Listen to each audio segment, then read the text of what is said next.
നമസ്കാരം. വെട്ട ന്യൂസ് ക്യാപ്സ്യൂളിലേക്ക് സ്വാഗതം. എന്റെ ഇഷ്ടങ്ങൾ എന്റെ ഫാമിലിക്ക് അറിയാം. Family wedding centre.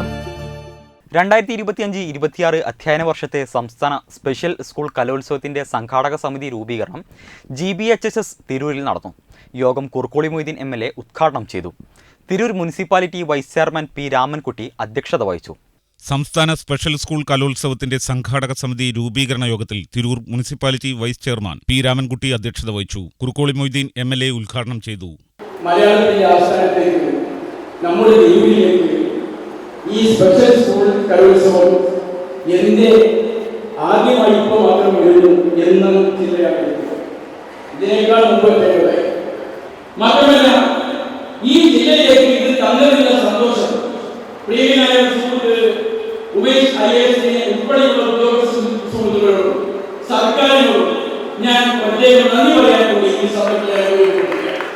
പൊതുവിദ്യാഭ്യാസ അഡീഷണൽ ഡയറക്ടർ CA സന്തോഷ് സംഘാടക സമിതി ഘടന അവതരിപ്പിച്ചു. പുറത്തൂർ ഗ്രാമപഞ്ചായത്ത് CEO ശ്രീനിവാസൻ, തിരൂർ മുനിസിപ്പാലിറ്റി പൊതുമരാമത്ത് standing committee chairman Salam master, municipal കൗൺസിലർമാരായ നന്ദൻ മാസ്റ്റർ, സരോജാദേവി, തലക്കാട് ഗ്രാമപഞ്ചായത്ത് vice president MK Babu, Tirur tahsildar Mohanan, higher secondary RDD Beatrice Maria, DIET principal doctor Babu Varghese എന്നിവർ സംസാരിച്ചു. പൊതുവിദ്യാഭ്യാസ ഡയറക്ടർ NSK ഉമേഷ് IAS സ്വാഗതവും മലപ്പുറം വിദ്യാഭ്യാസ ഉപഡയറക്ടർ റഫീഖ് PV നന്ദിയും പറഞ്ഞു. വെട്ട ന്യൂസ് BP അങ്ങാടി.